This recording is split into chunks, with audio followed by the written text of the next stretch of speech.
안녕하세요. 저는 40대 초반에 아들 둘을 키우고 있는 주부입니다. 요즘 용기 내어 사연 보내시는 주부분들이 많은 것 같아서 저도 함께 동참해보자는 마음으로 정말 굳은 결심하고 사연을 써 보내봅니다. 글재주는 별로 없지만 재밌게 읽어주기 바래요. 주부인 저의 하루들은 대다수가 비교적 똑같이 흘러갑니다. 요즘이야 코로나로 큰 재미를 못 보고 사시는 건 똑같을 텐데 저의 경우는 그 전부터 늘 바깥에 코로나가 터졌던 것처럼 살았으니 주부로서 갇히고 재미없게 지낸 정도가 더욱 심했던 것 같아요. 주부가 딱히 밖에 나갈 일도 없고 집에서 매번 똑같이 살림하고 애 키우고 남편 뒷바라지하며 보내다 보면 집에서 요리만 하다가 하루가 뚝딱 지나가는 것 같더라고요.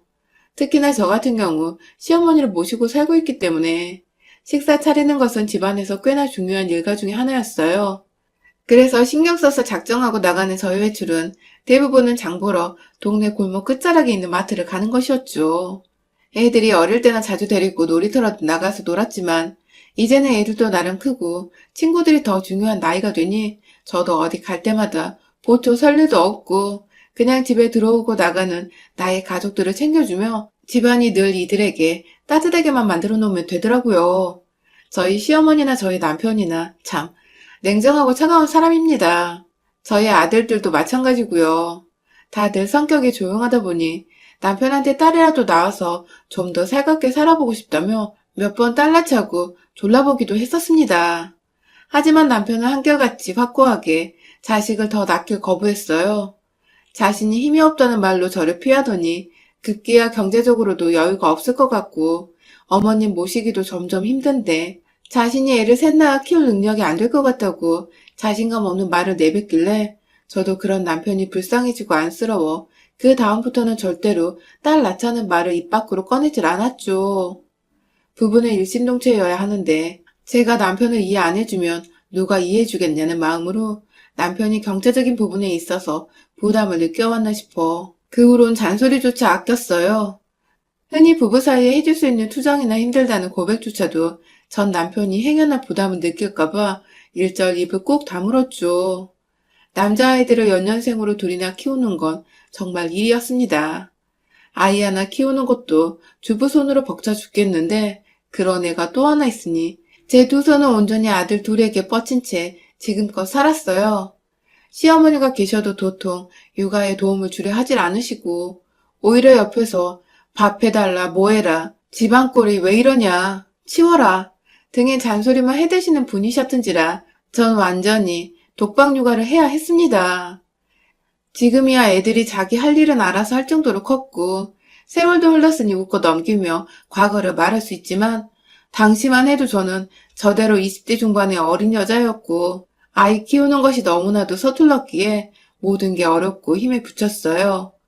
첫 아이를 낳고 조금 시간적 여유를 가졌더라면 둘째 키우는 것은 보다 수월했을 것도 같은데 첫째 낳자마자 둘째를 낳아버리니 제 마음의 여유도 부족했고 경험도 부족해 오히려 첫째를 제대로 키워내지도 못하는 역효과를 냈던 것 같아요.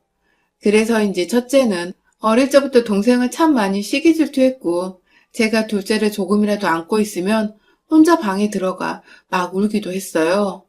엄마를 동생한테 뺏긴 것 같다고 둘째를 밖에 버리고 오라는 둥 다소 과격한 말을 일삼으며 동생에 대한 질투를 표현하니 엄마인 제 가슴은 미어질 수밖에 없었습니다. 어떻게든 첫째가 둘째와 잘 지내볼 수 있게 첫째가 마음의 상처를 더 받지 않게 그리고 둘째가 그런 형을 오로지 믿고 의지할 수 있도록 최선을 다해서 사랑으로 육아를 했어요. 웬만하면 밖에서 일하는 남편한테 짐이 되지 않으려고 정말 최선을 다했는데 우리 남편은 제가 말을 안 하니 힘들 줄을 모르더라고요. 더군다나 옆에 시어머니가 제 육아를 도와주는 줄 알고 있는 건지 절대로 혼자서 애 키우느라 고생한다는 말이 아니라 둘이서 애 키우니까 숨은 트이지 하는 식으로 말을 하곤 했습니다. 그래도 주변의 친구들이며 직장 동료들이며 다 애기들 아빠라서 어디서 듣는 거라도 있을 줄 알았는데 늘 집에 오면 자기 쉬기만 바쁘지 저나 애들 한번 거들떠보지 않더라고요. 그러던 중 남편 친구들의 부인들과 어쩌다 점심때 커피나 한잔하자고 모이기만 하면 다들 애 아빠가 일하고 집에 들어와서도 애들 봐주는 게 고맙다며 그 모습에 더 맛있는 밥상을 차려주게 되더라는 훈훈한 소리를 하고 있고, 왜인지 이 세상에서 저 혼자만 소외가 된 기분이었습니다. 우리 집 남편만 날 도와주지 않고, 우리 집 남편만 날 여자로서 사랑해주지 않는다는 생각 말이죠. 그래서 참다 둘째 낳고 4달쯤 지나 저녁에 애들 다 재워놓고 남편과 시어머니께 하소연을 좀 해봤어요. 서러운 마음에 예상치 못하게 눈물이 주르륵 흘렀지만 아랑곳않고 남편한테 나 힘드니까 육아 좀 도와줘 라며 참 너무한다는 원망의 목소리를 내비쳤죠. 하지만 두 분 모두 달라지지 않더군요. 남편은 심지어 30분 동안 내가 애기 볼 테니 너 밥 먹어 등의 아주 계산적인 말을 던지면서 제게 시간 제한을 주고 육아를 도와주겠다는 말을 건넸고, 심지어는 난 회사에서 8시간 일했는데 넌 일도 없는데 왜 육아를 도와달라 말하냐? 면서 자신이 왜 자기 애들을 봐야 하는지 모르겠다더군요. 옆에서 시어머니는 계속 모른 척하며 계시더니 기껏 한마디 거둔다는 게 내가 도와주잖아 라는 거였고요. 한 번도 육아를 도와준 적이 없으신 분이 참 가소롭더군요. 남의 자식도 아니고 지 자식들 손주도 육아하는 것 좀 도와달라는 건데 아주 남의 집 자식 대하듯이더군요. 결혼 전에는 그래도 짧은 대화라도 제 눈을 바라봐주며 말을 했던 것 같고 오다 가다 사왔다며 나름 친데레처럼 절 챙겨주기도 많이 챙겨줬는데 아들을 둘이나 낳고 아줌마가 되어서인지 남편은 정말 남의 편이 되어버린 듯 했습니다. 시어머니는 늘 한결같이 제가 그냥 이 집안의 아줌마인 정도로만 생각을 하셨었고요. 사소한 것일지라도 이렇게 차갑고 정없는 남편의 말에 전 더 큰 상처를 받았고 결국 그날 이후 이 사람을 거의 포기하다시피 내버려뒀어요. 그렇다고 남편을 방치한 것이 아니라 육아에 있어서는 차라리 도움을 먼저 요청하지 않으면서 상처를 덜 받는 쪽을 선택한 것이죠. 자연스레 남편과 멀어지니 시어머니도 제대로 된 어른으로 대해드리기 힘들었지만 나름 이 집안이 깨지는 것까지는 원치 않는다는 생각에 어른 공경하며 제 할도리는 다 하고 살았습니다.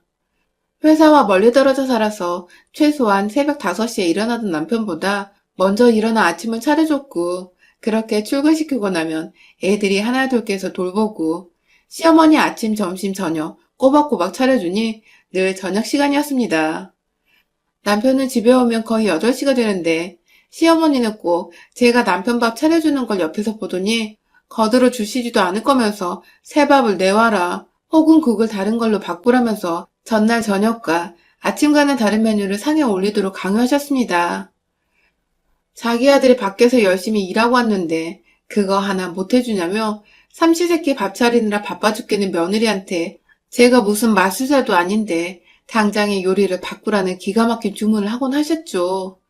집에서 매일같이 시어머니를 보고 있는 것도 끔찍한데 잔소리까지 듣고 나니 괜히 남편한테도 정이 떨어져갖고 급기야 저희 부부는 잠자리도 점점 끊기더니 급기야 둘째 낳고 반년도 안 되어 섹스리스 부부로 살기 시작했던 것 같습니다. 이대로 가다간 정말 애들 때문에 사는 불쌍한 부부가 되어버릴 것만 같았어요. 사랑도 뭣도 없이 그냥 딱 남인데 애들 때문에 발목 잡혀서 살아가는 그런 애처롭고 안쓰럽고 세상 짠한 여자가 되어버린 것 같은 상상도 하기 싫던 그런 결혼을 제가 살아가고 있었습니다.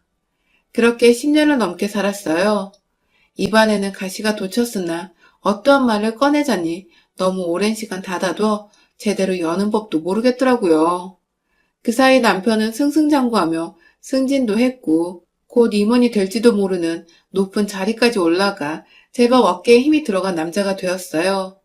그 바람에 우리 어머님 콧대도 높아져서는 새벽 출근 시간부터 어머니 잔소리를 들으며 반찬을 잘 갖춰 만들어 내놔야 했고 꼭 뜨뜻한 새밥과 어제와 다른 반찬을 그 꼭두 새벽부터 차렸어요. 그렇게 하지 않으면 재수가 없어 회사에 출근시킬 수가 없다며 당장 새밥 꺼내라 시어머니께서 윽박을 지른 적도 실제로 결혼 초에 몇 번 있었습니다. 덕분에 완전히 저만 죽어나갔죠. 저도 사람인지라 간단히 빵이나 조리된 식품들 하다못해 시리얼이 과일이라도 예쁘게 얹어서 간단하지만 빠르게 끝낼 수 있는 요리들을 해주고 싶은 마음인데 그리고 남편도 너무 차려놓으면 부담스럽단 말을 하기까지 했는데 시어머니가 옆에서 호랑이처럼 서 있으니 정말 죽겠더라고요. 세월이 흘러 처음보다는 더 강단있는 주부가 되긴 했지만 언제든지 옆에서 시어머니가 화를 내고 윽박지르면 기죽고 움찔하곤 하는 나이 들고 눈치 보는 여자가 되기도 했죠. 아이들은 쑥쑥 크더니 먹을거리만 놓아두면 지들이 알아서 꺼내 먹고 데워 먹을 수 있는 정도의 나이가 되었고 그 덕에 전보다 제 몸은 더 편안해졌지만 여전히 머릿속에 남편의 밥을 잘 차려내야 한다는 압박감에 이것저것 눈치를 보느라 마음은 늘 피곤했어요. 내가 집에서 하는 살림과 노력 모두 작지 않은 수고로움인데 그걸 제대로 된 노동이라 인정해주지 않는 시어머니는 정말 스트레스였어요. 결국 점점 시간이 지나며 시어머니를 바꿔보려는 제 마음은 사라져갔고 그냥 그대로의 시어머니를 인정하고 사는 수밖에 없었습니다. 다 얻을 수 없는 게 인생이라며 스스로를 체념했어요. 무뚝뚝한 남편부터 매서운 시어머니를 둔 것도 다 내 팔자려니 하면서 자식한테라도 잘하자는 마음으로 버텼습니다.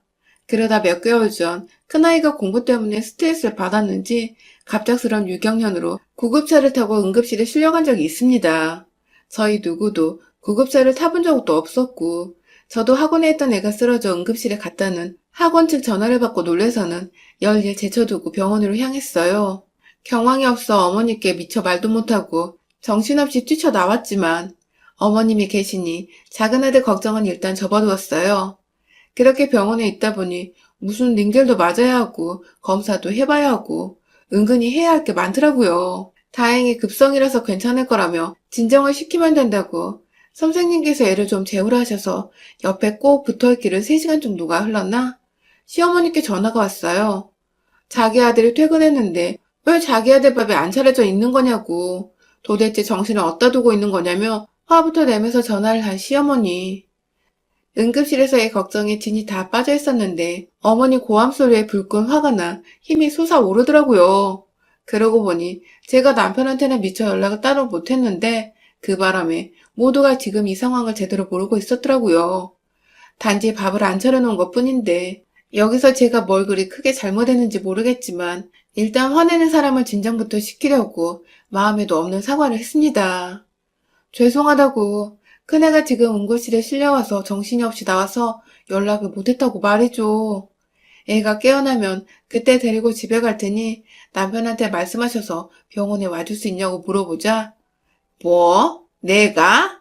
나는 말과 함께 자신이 아들밥을 차려줄 테니 알아서 하라는 냉정한 답변을 내놓은 시어머니.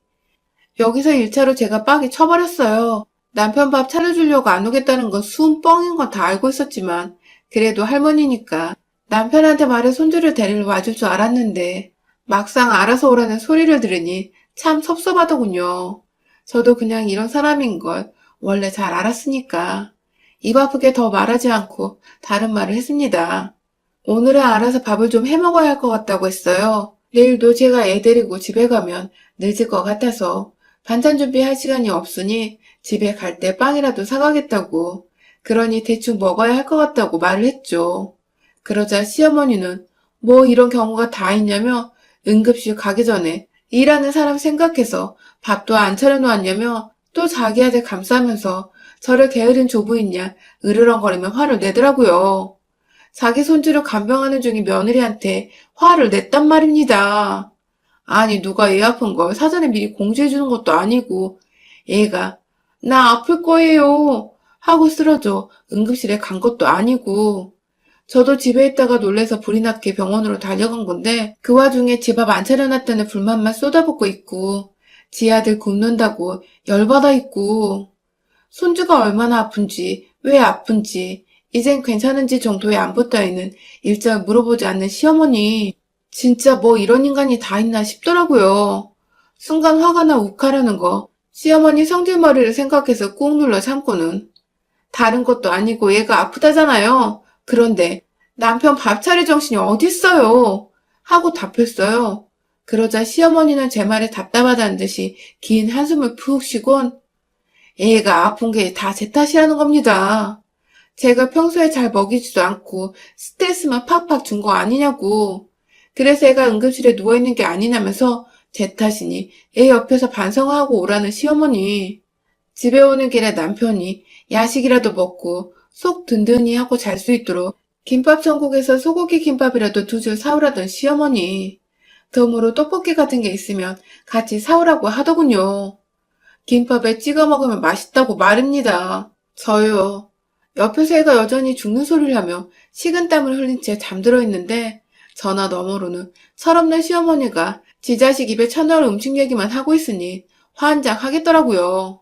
그 와중에 자기도 떡볶이에 김밥은 먹고 싶어서 자기 먹고 싶은 것까지 사오라는 말을 했으니 골 때리는 걸로는 1등이었죠, 완전. 전화를 끊고는 아이를 좀 더 병원에 내버려 둔 채 혼자 조용히 택시를 타고 집으로 갔어요. 가는 길에 김밥 천국은 아니었지만 김밥 24시가 보이길래 들어가서 시어머니 소원대로 소고기 김밥 6줄에 본식 종류를 보다 떡볶이가 있길래 같이 샀습니다. 둘째 아들 걱정이 되기도 하고 큰애가 아직 완쾌한 게 아니라 다음 날에도 제가 정신을 못 차릴 것 같아서 김밥은 여유 있게 샀어요. 그리고서는 정말 씩씩하게 집으로 들어갔습니다. 저나 완쾌한 손주를 기다린 게 아니라 먹을 수 있는 음식을 기다리고 있던 시어머니는 제 손에 김밥 봉다리와 떡볶이가 들어있자 말없이 그걸 집어서는 부엌에서 집 식기에 옮겨 담더라고요. 손주 걱정이 안 되는지 그때까지도 제 아이가 괜찮은지 한 번을 물어보질 않았어요. 그러다 김밥을 뜯더니 뭘 이렇게 많이 사왔냐고 짜증을 부리던 시어머니. 내일도 김밥으로 때우게 할 거면 알아서 하라며 제게 으름장을 놓더군요. 그 바람에 제가 으름장을 놓으면 어쩔 건데 하면서 되려 소리를 꽥 질러버렸어요. 지 손주가 아파서 응급실에 실려갔다는데 지 아들이랑 지 입에 넣고 싶은 음식 생각밖에 못하고 있냐면서 네가 그러고도 할머니고 사람이냐며 뭐 저런 괴물 같은 인간이랑 한 집안에 살고 있는지 내 인생이 분하고 원통하다며 옆에서 놀라 서 있던 남편을 향해서도 니네 엄마 도대체 왜 이러냐고 막 소리를 질렀어요. 내 새끼 아픈데 내 남편 주둥이에 들어갈 음식 챙길 정신이 어딨냐고 진짜 미친년처럼 소리를 질렀죠. 시어머니가 들고 있던 김밥을 뺏어다가 먹지 마, 먹지 마 하면서 남편 얼굴로 막 던졌어요. 작은 애 주려고 김밥 2줄을 남겨놓은 채 나머지 6줄도 그냥 다시 사자는 마음으로 아낌없이 시어머니를 향해 던졌고 중간중간에 김밥 속이 터져나와 시어머니 주변으로는 밥냄새와 함께 김밥 재료들이 고소한 참기름 향 풍기며 나뒹구르고 있었죠. 그걸 그대로 남편한테도 인정사정 없이 똑같이 던져버렸고요. 개차반 시어머니를 중간에서 제대로 중지하지 못한 벌로 말입니다. 매번 찍소리 안 하고 달라는 대로 밥 차려주던 제가 김밥을 던지는 초유의 사태가 벌어지자 당황한 시어머니와 남편은 그걸 또 막고만 있는데 제가 떡볶이도 처먹어보지 그래? 하지 마. 하며 저 막아서더라고요. 그제서야 왜 이래 진정해 하면서 옆에서 시어머니와 함께 저를 말리기 시작하던 남편은 급기야 너 미쳤어? 하면서 절 정신이상자로 보려 했지만 제가 그런 남편의 주둥이로 주먹을 날려버렸습니다. 할 줄 아는 말이 그것밖에 없냐? 네 자식이 아픈데도 걱정은커녕 뭐? 미쳤어? 그래 미쳤다! 라는 말과 함께 남편의 머리털을 잡아 뜯어내다가 급기야 떡볶이 비닐포장을 제 손톱으로 뜯어내서는 남편을 향해 부어버렸어요. 남은 소스를 구경하고 있는 시어머니한테도 화가 난다며 같이 던져버렸고요. 완전히 플라스틱 용기 그릇 안에 담긴 떡볶이를 시어머니 얼굴에다 갖다 대고서 남은 소스를 탈탈탈 털어버렸습니다. 시어머니는 저한테 해코지를 당하고는 난리가 났어요. 화장실로 뛰어들어가 양념을 닦아내고 남편은 그 옆에서 자기 주둥이에서 피가 나는지 막 거울로 확인하더라고요. 전 그냥 가소롭다는 듯이 그런 두 사람을 쳐다보고 있었고 시어머니는 이내 저의 눈빛이 느껴진 건지 당황한 표정으로 다가와서는 그러더라고요. 난 물어보려고 했어. 애가 괜찮은지 밥부터 일단 먹고 물어보려고 했지. 라고 말이죠. 그 와중에 지 배고팠던 변명을 자랑이라고 늘어놓는 시어머니의 머리통을 확 다 뽑아버리고 싶은 거 둘째 아들이 볼까 겨우 눌러 담았습니다. 시어머니도 한 대 더 때려주려고 주먹을 들어 올리니 하지 마 하는 남편이 극구 말리는데 시어머니는 그 와중에 작은 아들 뒤로 주랭랑을 치더라고요. 앞으로 생각 없이 뱉는 말들 중 내 손에 아작날 말들은 가려서 하라고 하니 꿀먹은 벙어리 마냥 침 한 번 꼴딱 삼키곤 알겠다는 남편과 시어머니. 병원에 잠깐 누워있는 아들 데리러 본인들이 직접 가겠다더군요. 그래서 알겠다고 하니 진짜 외투를 걸쳐 입고서는 집에서 도망치듯이 밖으로 나갔어요. 두 사람 올 때까지 난리난 바닥의 김밥과 떡볶이는 아무것도 치워놓질 않으니 알아서들 오밤중에 깨끗하게 청소해놨더군요. 그 후 저희 남편과 시어머니는 정말 달라졌습니다. 사소한 것들까지 말이죠. 일단 남편은 그날 응급실에서 애를 데려오며 차 안에서 아들한테도 무슨 소리를 들었는지 아들 눈치를 살살 보면서 들어오더라고요. 나중에 얘기를 들어보니 아들이 누워있으면서 엄마랑 아빠 통화하는 거 다 들었다고. 나는 크면 아빠가 치매 걸리든 병들어 병실에 누워있든 절대로 안 찾아갈 거라고. 자기는 엄마만 챙길 거라는 기특한 소리를 하며 남편은 완전 겁주었고, 그 바람에 남편은 집에서는 저한테 쥐어 터져 맞고서는 밖에서는 아들한테 노망나도 안 거들어준다는 소리를 들어 충격이 컸는지 자기 스스로를 좀 되돌아본 것 같더라고요. 대단한 건 아니지만 적어도 자기 성찰 정도는 말이죠. 그리고 덩달아 우리 시어머니는 본인 치매가 곧 다가올지도 모르는데 손자가 벌써 저런 섬뜩한 소리를 해대니 당장에 자기 앞날을 예측 못하겠다는 짓이 겁에 질려버리셨고요. 졸지에 남편이나 시어머니나 저만큼 큰아들의 눈치까지 덩달아 보게 되신 거죠. 그날부터 시어머니는 평소처럼 새벽에 밥을 차리는 제 옆에 와 쓸데없는 반찬 잔소리를 하며 제 기분을 건드리는 일은 하지 않으신답니다. 나름 노력을 하고 계신 중이신 거죠. 제가 잠깐 생리 중이라서 아프다고 침대에 들어 누워있을 때에도 이제는 알아서 자기가 밥을 얹히고 괜히 슬쩍 그런 자신이 민망하고 어색한지 저한테 반찬은 어떻게 해먹어야 하냐며 실없는 질문을 하러 오더라고요. 남편도 주는 대로 받아먹으며 가끔 시어머니가 쓸데없는 소리를 본능적으로 하려고 하면 중간에서 제대로 중재를 해주려고 하고요. 뭐가 어찌되었든 지들 손으로 밥을 차려먹고 차려주는 대로 입에 쳐넣는 게 어찌나 반갑고 좋던지요. 거기다 무뚝뚝하다고 여겼던 제 아들들이 실은 속으로 엄마를 열심히 응원하고 지지해주고 있다는 생각이 들어 내심 자식 열심히 키운 보람이 있구나 싶었답니다. 가끔 남편이나 시어머니가 또 저한테 실없는 소리를 해대며 성질을 긁으면 큰아들한테 찾아가 엄마 힘든 소리도 좀 하고 도움을 요청해보기도 하려고요. 남편과 시어머니는 늘 본인이 군림할 거라 생각한 가정에서 잡밥도 안 되는 처지가 되어놓고 보니 어색했는지 밥뿐만 아니라 아들들과 저한테 먼저 말도 자주 거는 편이에요. 노력하는 모습이 당장에 이쁘지는 않아서 장단은 잘 안 맞춰주고 있지만 이대로 계속 변한 모습으로 가정을 대하면 저도 그땐 제대로 용서를 하며 받아쳐주고 애들한테도 좋은 부모 고부관계 모습을 좀 보여주려고 노력하려고요. 다들 잡아먹으려 안달난 시어머니나 남편이 있으면 저처럼 초강력 방어 자세를 취하며 선빵 한 대 날려보세요. 의외로 정신을 차리고 만만한 여자가 아니라며 떠받들어 줄지도 모릅니다. 여러분의 생각은 댓글로 남겨주세요. 오늘도 시청해주셔서 정말 감사합니다.